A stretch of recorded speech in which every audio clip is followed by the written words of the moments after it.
What's up, everybody? Welcome back to RWBY Revisited.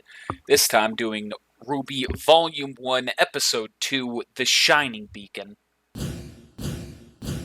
So first off, the first talking point I figure it would be just the name. The Shining Beacon. It's not just Beacon Academy, it's The Shining Beacon. I think that's like a beacon of hope. Oh, Mike left. Alright, well, fuck this. Beacon of hope. Get out of my sight. I think there's any double meaning behind that. No. Alright. You're like an English teacher. You're trying to look into things further than they go. Exactly. Why? Well, that's the point of this. It's just like when we make theories. That's just looking too deep into things. No. Unless we're right. I'm not going to do that. Unless. Just kidding.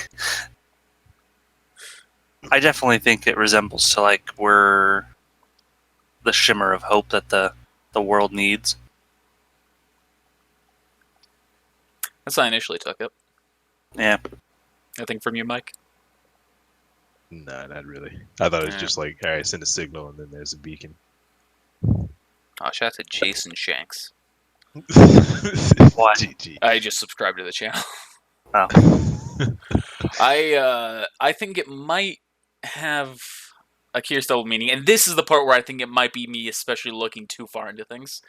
In the opening theme, there's a scene where the girls are all armed, standing around like a dark orb that very much resembles a beacon while facing off a massive black cloud, essentially grim. I wonder if it might, and like I said, I might be looking too deep into this, I wonder if it might be like a beacon of evil, saying that beacon is actually not a good place. I have a lot of things that have popped in my head as to things that could hint of Beacon being an actual evil place from this episode and the next. Why? Like what? So, after the opening song comes on, or after that's done, the first thing we see is Jean vomiting, but right after that, we see the school, which looks very similar to Salem's Castle. If you look, you can see these pretty much like the distant silhouette of the school, and then if you compare it to a still of Salem's Castle, the two look very similar. Okay.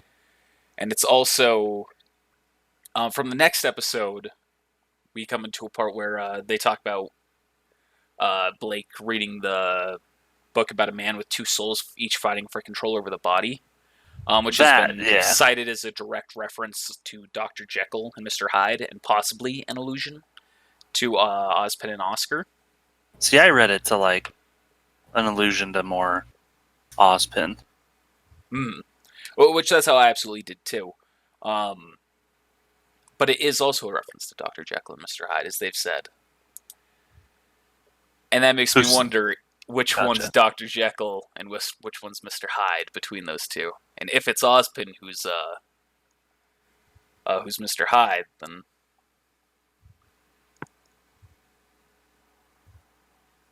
fair enough. Beacon will not be such a good place one day. Hey, Mr. Hyde also tried to save the world in League of Extraordinary Gentlemen. So it's all one grand theory that I might be looking far too much into.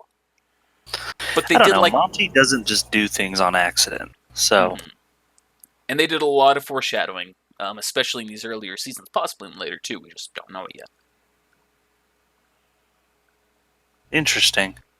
I don't know. I never thought about it that way. I've always just thought, okay, it's like alluding to Ozpin, not necessarily Dr. Jekyll. I didn't even know that was what they were mainly alluding to. But I thought it was just a direct reference to Ozpin. Well, that's honestly what I thought too. But I also, before I do these, I check the RWBY Wiki for any just fun little tidbits or trivia. And that was listed on there as one of the things that they cited. Interesting. Let me see if I can pull it up exactly when they cited that. Okay, so even that's this thing cited. This seems to be the case, or this seems to be a reference to Dr. Jekyll and Mr. Hyde. So I guess that's what people took it as the initial reference to, and then it's been compared to more of the Ozpin situation. So it still might just be the Ozpin situation. Maybe that's all it was. Like the current Aspen situation or his situation with every host, basically. Where I mean, I could still see that either way. Like with him fighting for you, like a person isn't gonna like the way every person isn't gonna like openly accept it like Aspen did, and maybe Aspen did. Yeah. Let's. I figure we already went through that tangent for me to justify my point, but we'll say more on that for next episode because I have some thoughts on that as well. Pretty much the next thing we see is Ruby and Yang being introduced to the school, and they're in awe. Yeah, and we see Blake's friends, who we never see again. Yang's friends. Yang, yeah. The freaking butlers are not silhouettes, which leads me to believe that they are main characters. No, it's funny. Therefore recurring. They will return. I mean, it's very clear who the main characters are, though.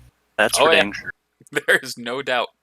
It's like being in a brightly colored hair protagonist in an anime. Yep.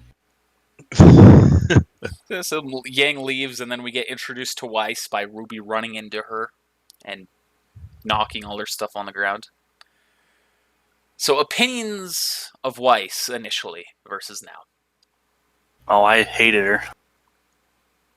I mean, not just Weiss, like all of them, like except I mean Blake. Like I say, I mean they all really changed. But my opinion of Weiss, I can't say I hated her. I actually liked her character as a good offset to Ruby, Mm-hmm. who's always positive and cheerful, and then she's like, all right, pretty much like always complaining or hate something. It's the exact same case for Blake and Yang too. Yeah, they all kind of keep themselves in check. That's for dang sure. I think my initial reaction to Weiss was, oh god, what a bitch. Did you really? Yeah. Well, I still liked her, but I was like, oh great, so we're gonna have to deal with this for a while. Pretty much forever. She's gotten better. No. Yeah. And we now know a lot more about her history. Which comes up that she's the heiress to the Schnee Dust Company. Which you think is just like, alright, she's a rich girl and that's backstory for a character. It's a little bit more. She's in an abusive relationship with a monopoly-seeking father. Yeah, and back then you didn't know, like, it did kind of occur to me, I was like, if she's just like the daughter of like this rich dude, why are you A, wielding a weapon, and B, why are you trying to be a huntress? Because fuck little you, did I know. Dad. Well, she's also a big advocate of her sister. Did she say that this early? Nope, not this episode. No. That is part of the reason why she is a fighter. But we have no idea of that yet. In this episode. I can't find those people. I know Shopkeeper's in here as a character. No, you don't see the butler listed. Yeah, I'm looking for him. I don't know. Nonetheless, but it kind of just sets the scene for everything going forward. You're introduced to the main characters, most of them. And then, it really just kind of gets things going. It's not the most eventful, but you kind of get the idea of, Ruby is alone at the school. And it's very apparent when she's like, oh, yep, my friends are here, bye. And she leaves her. She's like, oh, well, crap. John comes over, though, to save the day, like he does always. Before we get there, though, you can't forget about touching on the Blake. Impressions of Blake initial versus now. I thought she was very emo. Emo Yeah. goth girl. I mean, seeing it now, she was just trying to hide. Didn't want to reveal her secret. Stay under the radar. But yeah. But nah, she seemed just like a very quiet, reserved person. Mm-hmm. And now we Which is know. also, Oh. No, I was gonna say, which is also interesting, is like why like she would also wield a weapon and be at this academy for for like fighting. This is very shortly after she ends up leaving Adam. As we find out.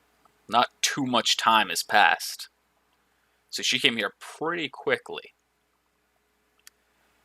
Yep, because she wants to take him down. That's not her reason. Kill her. It's Or not not her- kill her. It gets more explored in season 2. At this point, she doesn't even really hate Adam. It's part of the reason why I have so many issues with some of his character development later on. But we'll get there. I'll cover that more once we get there.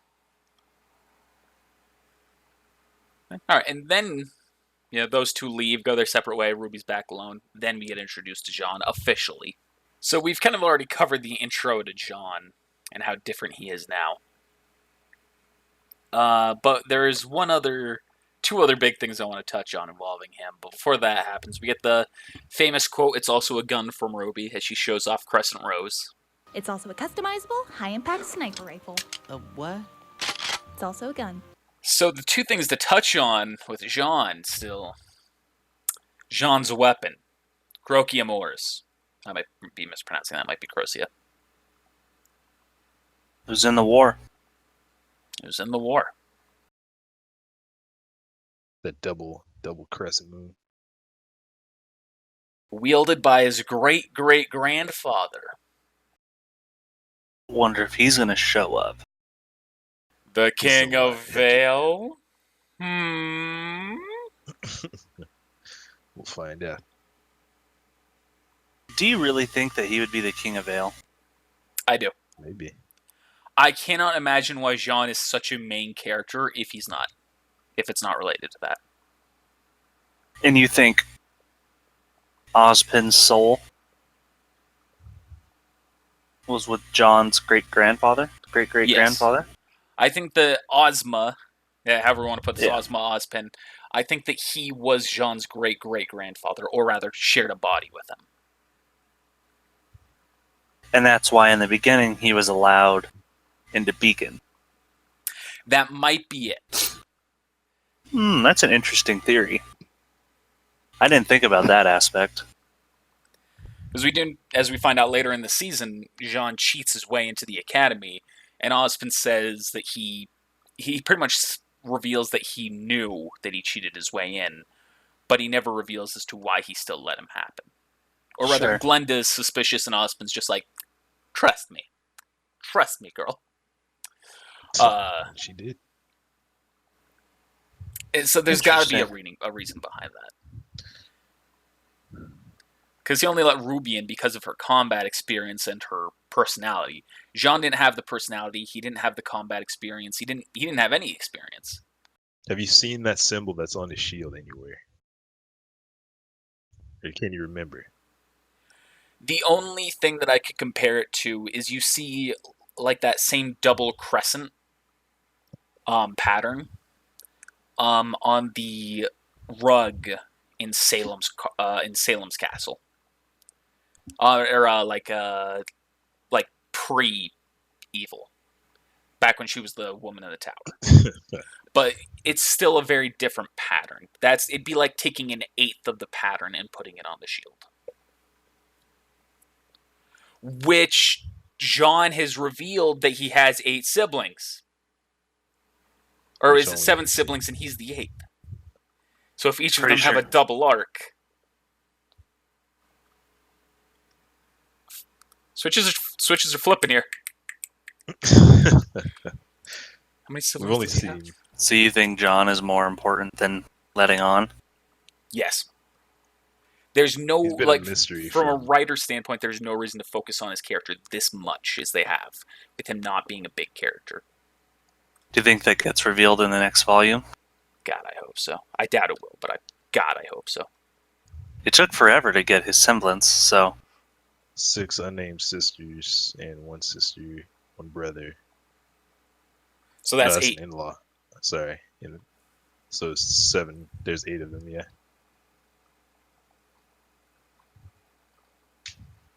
So And that could be. It might be a stretch as well, but that's the only other place I can think of seeing the double crescent pattern. I don't know too much about her. We know nothing about siblings. Father. They have made it a very active approach to not go into his backstory. And that's part of the other reason why I think it's important. Because with like RWBY, we get references in the episodes like about her time in Signal Academy, about her other friends, about her time that she spent with her dad, about the time she spent training with her sister. Blake, we have her past with the White Fang. Weiss, we have her past with the Schnee Dust Company and just being an heiress and being abused. Yang, we have her history with Ruby, Ty, and Raven. Even Nora and Ren, we have their past of being kids inside that small village, but we know nothing about really Pyrrha's past and Jean's past. Well, we know Pyrrha. We find out in episode 3 that she's winning tournaments, one of the best in her class. Pretty much on the equivalent of like the Wheaties box. Yeah. Which I don't think there's anything grand that's going to be revealed with Pyrrha. But we also had that scene in Volume 6 where we see her alleged mother just speaking to Jean briefly and then disappearing. At the statue? Yeah. Mm-hmm. So I wouldn't be surprised if there's nothing big from her since her character's dead. Sure. But with Jean, they have been actively avoiding everything from his past other than him just saying like, well, my mom always said I was a growing boy or things like that. Yeah, little quirk things, yeah. Huh. Interesting. Well, pretty much we see in the episode that John is like her only friend and helps her up. You raise me up. But it also brings in what his other grand point for his story could be. He's also based on Joan of Arc, who pretty much dies a martyr. And Jean could go that same way. Or Perhaps he's a representation of someone dying. That could also be. As a sacrifice. Like Daddy. Perhaps. I like the theory that Connor you presented more about that. But that's just me. Yeah. It also could be as like an arc, like Jonah, instead of like it being pronounced correctly.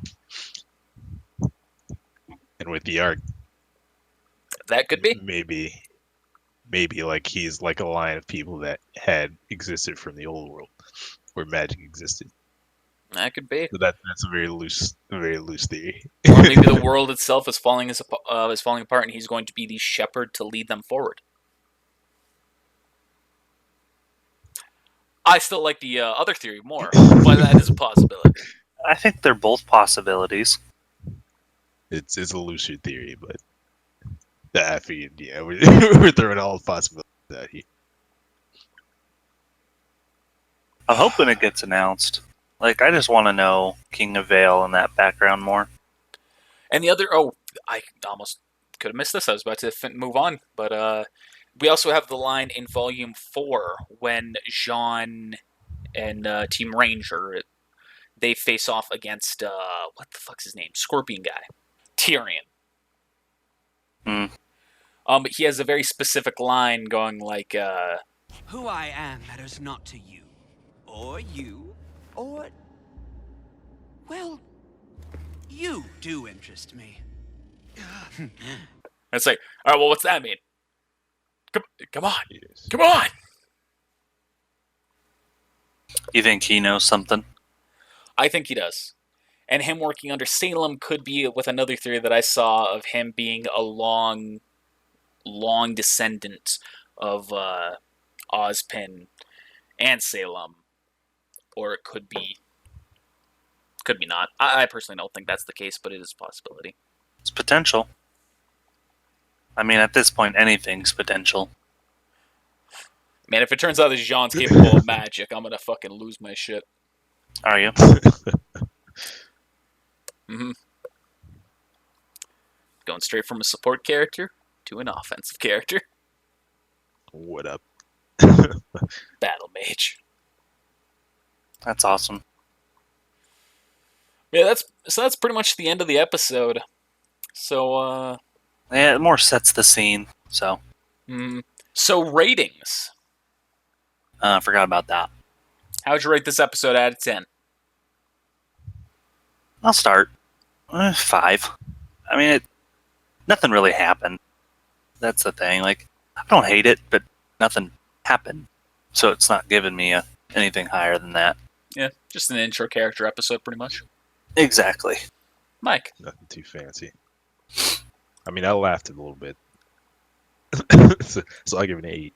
It was just a regular episode. Okay. I'll give it a 6. Very intro, not much happened. These earlier episodes are going to kind of have lower ratings, I imagine, because Yep. they're short. Not much happens.